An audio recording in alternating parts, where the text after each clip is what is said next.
자, 2단원 전기와 자기 복습을 하도록 하겠습니다. 세부적인 내용을 살피기 전에 우리 전체적인 내용을 먼저 같이 보도록 하겠습니다. 전기와 자기는요, 전기의 발생, 전류, 전압, 저항, 전류의 자기 작용 이렇게 세 가지로 나눠서 배웠고, 전기의 발생에는 전기력, 마찰 전기, 정전기 유도에 대해서 배웠었어요. 전기력은 전기를 띤 물체끼리 작용하는 힘인데 서로 다른 전기끼리는 끌어당기고 같은 전기끼리는 밀어낸다는 부분이 있었습니다. 문제에서 여러분들이 많이 풀어볼 부분이고요. 시험에도 나왔으니까 꼭 보도록 하세요. 그 다음에 마찰 전기. 마찰을 하면 전자가 이동하여 대전된다. 자, 마찰 전기는 마찰을 하면 누가 이동하냐면 전자가 이동을 해요. 하나의 물체에서 다른 물체로. 정전기는 그와 전자가 이동하는 부분은 똑같은데 다른 물체로 이동하는 게 아니고 하나의 물체 내에서 이동하는 거예요. 그래서 먼저 마찰 전기를 보면 어떠한 녀석은 전자를 잃을 거고 어떠한 녀석은 전자를 얻겠죠. 근데 전자가 마이너스 전기를 띠고 있기 때문에 전자를 잃어버리면 상대적으로 그 물체는 플러스 전기를 많이 띠고 있어서 플러스로 대전이 되고요. 마이너스 전기를 띠는 물체는 전자를 얻었기 때문에 그렇게 해서 대전이 되는 겁니다. 정전기 유도는 똑같이 전자가 이동하는 거예요. 하지만 위에서는 마찰을 통해서 이동했고 여기서는 전기력을 받아서 이동했습니다. 그 예가 검전기, 깡통 이런 것들이 있었습니다. 나중에 복습할 때 더 자세히 알아보도록 하고요. 자, 그리고 전류, 전압, 저항에서는 전자의 이동 방향과 전류의 이동 방향이 서로 반대이다라는 거 배웠었죠. 여기는 반대. 그 다음에 전류와 물의 흐름을 비교했었습니다. 전지는 펌프에 연결된다 등등을 배웠었죠. 그 다음 옴의 법칙. 옴이라는 사람이 열심히 연구를 했습니다.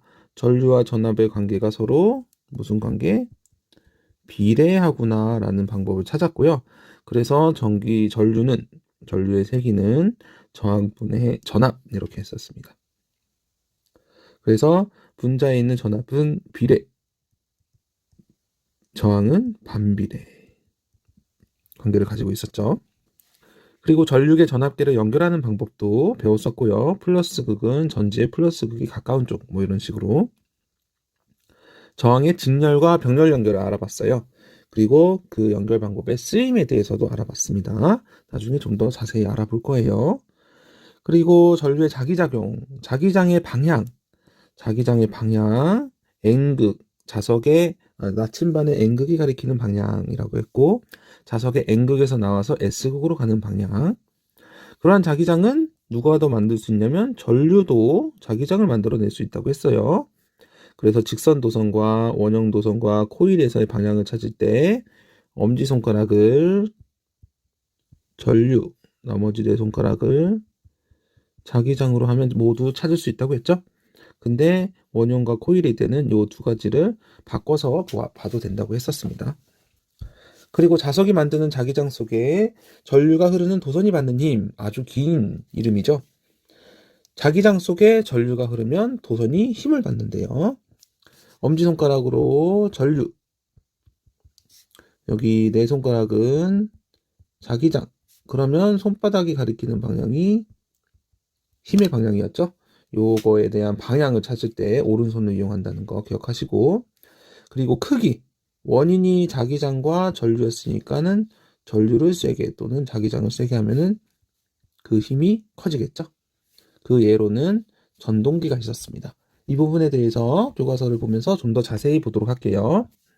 네, 여러분 교과서에 52페이지네요. 마찰하면 생기는 전기 부분을 처음 했고요. 52페이지를 넘어서 53페이지 위쪽에 중요한 부분이 있죠. 전기력이라는 것이 전기를 띤 두 물체 사이에 작용하는 힘이고 이 전기력은 플러스 밀어내는 힘과 끌어당기는 힘이 둘 다 존재한다라는 부분이죠.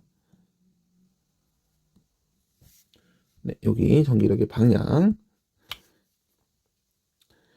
그리고 물체를 마찰시키면 한 물체에서 다른 물체로 전자를 이동되기 때문에 하나는 전자를 잃어서 플러스 전기를, 하나는 전자를 얻어서 마이너스 전기를 띠는 현상을 대전이라고 하고요. 그때의 물체를 대전체라고 했었습니다. 자, 다음 장 넘겨보시면 54페이지에 가까이 하면 생기는 전기, 정전기 유도였습니다. 정전기 유도, 정전기 유도. 전기를 띠지 않는 물체에 대전체를 가까이 했대요. 전기를 원래는 띠지 않았었는데 대전체를 가까이 했습니다. 대전체는 플러스 또는 마이너스 전기를 가지고 있는 물체죠. 전자가 한쪽으로 이동했대. 다른 물체로 이동한 게 아니고 이번에는요. 한쪽으로 이동을 해버렸어요. 이동할 수 있는 전자가 있었나 봐요. 그래서 이동을 해버리니까 다른 한쪽은 플러스가 많게 되고 전자가 가버린 쪽은 마이너스 전기가 많게 되겠죠. 그렇게 해서 전하가 유도되는 걸 정전기 유도라고 했습니다. 그 원리를 이용한 게 검전기였죠. 검전기. 검전기 사용 부분에 대해서 여러분들 57페이지를 보시면 대전체 마이너스를 가져갔어요. 그러면 위에 있던 전자들이 아래로 이동을 하겠죠. 그럼 아랫부분은 훨씬 더 마이너스 전기가 많고 전자가 이동해버린 위쪽은 플러스 전기가 많다고 했죠. 위쪽은 금속판이라고 하고요. 아래쪽은 금속박이라고 하는데 금속박은 너무 얇은데 마이너스 전기 서로 다른 전기 같은 전기를 띠니까 밀어내는 힘을 작용해서 금속박이 벌어진다. 그런데 플러스 대전체를 가져갈 때도 마찬가지라는 뜻이에요. 전자는 위에서 아래에서 위로 올라오겠죠. 플러스 대전체가 끌어당기기 때문에. 그런데 밑에 상황을 보면요. 여기도 플러스 전기, 금속박의 양쪽에 플러스 전기를 띠고 있어서 서로 밀어내는 힘이 작용해가지고 금속박이 벌어집니다. 그래서 검전기는요. 플러스 대전체를 가져가나 마이너스 대전체를 가져가나 모두 다 금속박이 벌어지게 돼 있어요. 이런 검전기를 여러분들이랑 배웠었고요. 네, 이번에는 여러분들 이동하는 전하가 있는 62페이지, 바로 63페이지로 넘어가도록 할까요? 이동하는 전하는 전류를 말하죠. 전류. 이 전류는 실제적으로는 전자가 움직이지만 우리가 전류라는 걸 먼저 정의를 했다고 했죠. 그래서 전류의 방향은 플러스에서 마이너스, 전자의 방향은 마이너스에서 플러스, 서로 다르지만 다른 걸 그냥 유지한다고 했었습니다. 그래서 여러분들 전자와 전류의 흐름, 요 부분을 서로 반대 방향이다 라고 생각을 하시고 전류의 이동 방향을 훨씬 더 많이 쓰니까 전류는 전지의 플러스 극에 나와서 마이너스 극으로 들어가구나 라고만 생각해 두시면 될 것 같습니다. 그 다음에 전압 관련돼서는 뒤에서 하도록 하고요. 여기에서는 그림 2-6 그림, 물의 흐름과 전류를 비교한 부분을 꼭 보고 넘어가도록 하겠습니다. 펌프, 전지, 에너지를 공급해주는 물질이라고 했죠. 흘러가는 물, 흐르는 전류, 그 다음에 물레방아와 전구, 그리고 여기 도선이 있으면 여기는 수도관이 있겠죠. 그렇죠? 여기에 높이차가 있다고 하면은 여기는 전압이라는 게 연결이 되겠죠. 이러한 것들을 여러분들이 비교할 수 있어야 됩니다. 어떤 게 서로 짝지어지는지에 대해서 꼭 알아두셨으면 합니다. 전류를 조절하는 전압과 저항 관계에 대해서 알아보는 시간인데요. 여기서는 옴의 법칙이 나왔었죠. 여러분들 교과서 66페이지입니다. 자, 옴이라는 사람이 과학자가 열심히 실험을 하니까 전압과 전류의 세기는 비례한다는 값을 찾아냈어요. 그래서 전압과 전류의 관계를 알아보고 그거에 관련된 값을 저항이라는 걸 더해서 이러한 식을 만들어내겠습니다. 전류의 세기는 저항분의 전압, 전류의 세기는 전압에 비례하고 저항에 반비례한다라는 뜻입니다. 비례라는 것은 전압이 커지면 전류도 커진다는 거고요. 반비례라는 것은 저항이 커지면 전류는 작아지고 저항이 작아지면 전류는 세지고 이런 식으로 반비례한다는 부분이 들어가 있습니다. 자, 우리 저항 전압의 관계를 조금 더 정리해 보면 전류는 전하의 흐름이었고요. 전압은 전류를 흐르게 하는 능력이었습니다. 그리고 저항은 전류의 흐름을 방해하는 정도였어요. 그리고 이 세 가지의 단위가 있는데 전류는 암페어, 전압은 볼트, 저항은 옴이라고 했죠. 이 단위와 정의를 꼭 기억하셔야 됩니다. 여기에서도 문제를 냈기 때문에. 자, 다음은 쓰임새에 맞는 저항의 연결이에요. 쓰임새에 맞는 저항의 연결. 요전에 앞에 거 잠깐 보도록 할게요. 전압계와 전류계를 연결할 때 전지에 플러스와 마이너스가 있을 거예요. 마이너스에서 나온 선을 쭉 따라가다 보니까 여기 전류계에 마이너스와 연결되어 있고요. 반대쪽으로는 플러스가 연결되어 있습니다. 전압계를도 따라가 볼까요? 아까 플러스에서 시작한 선, 요 선이 이렇게 해서 전압계에 딱 들어가 있죠. 이 빨간 부분이 플러스고요. 다른 쪽이 마이너스입니다. 그래서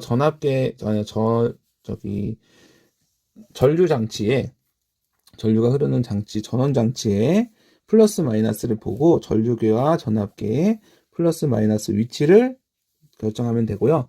전압계는 병렬 연결하고 전류계는 직렬 연결합니다. 그런 부분을 꼭 상기해 주시기 바랍니다. 자, 쭉쭉 넘겨서 쓰임새에 관련된 직렬 연결과 병렬 연결을 한번 비교해 보도록 할게요. 아주 중요하지만 좀 어려운 부분이긴 하죠.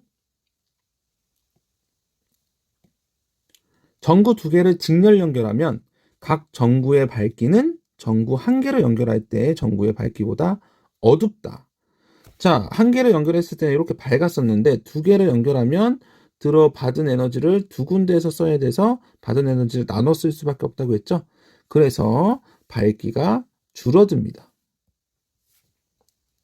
그리고 또 전류의 세기가 작아지는데 두 가지로 설명할 수 있어요. 전류의 세기가 작아진다는 것은 저항이 옆으로 연결되면 저항이 길어지는 효과가 있어요. 한 개일 때보다. 그러면 통과하는 시간이 오래 걸리겠죠? 그래서 전류의 세기가 약해진다는 거 알 수 있고요. 여기에 말로 적혀 있네요. 저항을 직렬 연결하면 회로 전체 저항이 커져. 회로 전체 저항이 커지면 전류의 세기는 감소하겠죠? 저항은 전류를 방해하는 정도였으니까. 그리고 이렇게 직렬 연결된 도구는 길이 하나이기 때문에 중간에 어느 하나가 끊어지면 그 다음 전기기구에도 작동을 시킬 수가 없습니다. 알겠죠? 그래서 얘네들은 언제 사용되냐? 요거 때문에. 모든 게 같이 안 켜질 수 있다는 이유 때문에 그 두꺼비집 안에 있는 전원 차단기에 쓰이게 됩니다. 전원 차단기에 퓨즈 같은 게 있는데요. 이 퓨즈는 온도가 낮은 곳에서 녹아버려요. 그 전류가 많이 흐르면 온도가 올라가서 그 부분이 녹아서 끊어지게 됩니다. 끊어지면은 집안 전체의 전기가 한꺼번에 끊어질 수 있기 때문에 직렬 연결을 그런 데 사용할 수 있고요. 병렬 연결은요. 요 그림에서 같이 보면 하나가 이렇게 밝았는데 두 개를 연결해도 병렬로 연결해도 똑같아요. 왜냐하면 전원장치에서 에너지를 공급받은 녀석이 위아래 둘 중에 한 곳만 가면 되기 때문에 받은 에너지를 각각의 곳에서 한꺼번에 다 써버릴 수 있습니다. 그러니까 전구의 밝기가 동일합니다. 자, 전구 두 개를 병렬 연결하면 각 전구의 밝기는 한 개일 때보다 밝기와 똑같다. 자, 두 번째도 볼게요. 전구 한 개를 연결할 때와 동일한 전압이 걸려서 아까 방금 에너지를 받았어요. 여기서 10V만큼 차이의 에너지를 받았다고 하면은 전구에서 10V를 다 쓰고 들어올 수가 있겠죠? 근데 여기서 똑같이 10V를 받았다는 녀석이 있는데 한 녀석은 위로 가서 다 써버리고 한 녀석은 아래로 가서 다 써버릴 수 있기 때문에 요 전압이 동일하다는 겁니다. 자, 요게 저항을 병렬 연결하면 각 저항에 걸리는 전압은 같다. 모든 공급된 거, 전기기구에 걸리는 거 모두 다 똑같은 전압을 가지고 있다. 그리고 회로의 전체 저항은 작아진대요. 아까는 통이 길어진 효과였다면 지금 병렬 연결은 통이 이렇게 넓어지는 효과이기 때문에 저항이 작아지는 겁니다. 그러면 전류의 세기는 커지겠죠? 이게 문제점이었어요. 전류의 세기가 커지면 도선의 허용 전류를 초과해서 불이 날 수 있다라는 부분이 안전과 연관되는 부분이었죠. 그리고 병렬 연결은 하나가 끊어져도 다른 길이 있기 때문에 그 방향대로 흘러가면 됩니다. 그래서 다른 전기기구에 영향을 주지 않습니다. 알겠나요? 자, 이러한 직렬 연구가 병렬 연결의 쓰임이 교과서 71페이지에 나와 있는데요. 같이 보도록 할게요. 집이나 학교 등 전기 배선은 모두 다 병렬 연결되어 있대요. 전기기구를 연결하는 장치에는. 왜냐하면 모든 전기기구에 220V를 병렬 연결을 통해서 공급할 수 있고요. 그 다음에 어느 하나만 켜거나 끌 수가 있기 때문에 전기적 낭비가 덜할 수 있겠죠. 그리고 직렬 연결하는 경우는 없냐? 병렬 연결이 이렇게나 많은 이득이 있는데 직렬 연결 안 합니까? 아니에요. 직렬 연결은 아주 커다란 안전 문제 때문에 연결해야 됩니다. 집안에 들어오는 전류, 집안에서 어떠한 전류가 너무 많이 흘려서 과전류가 흐르게 되면 집안에 들어오는 전기 전체를 차단해버리는 이 퓨즈가 집안에 전기가 들어오는 입구 부분에 있습니다. 그래서 퓨즈는 꼭 직렬로 연결해야지만 모든 것을 한꺼번에 꺼뜨릴 수 있겠죠. 그래서 직렬 연결의 대표적인 예가 퓨즈가 되겠습니다.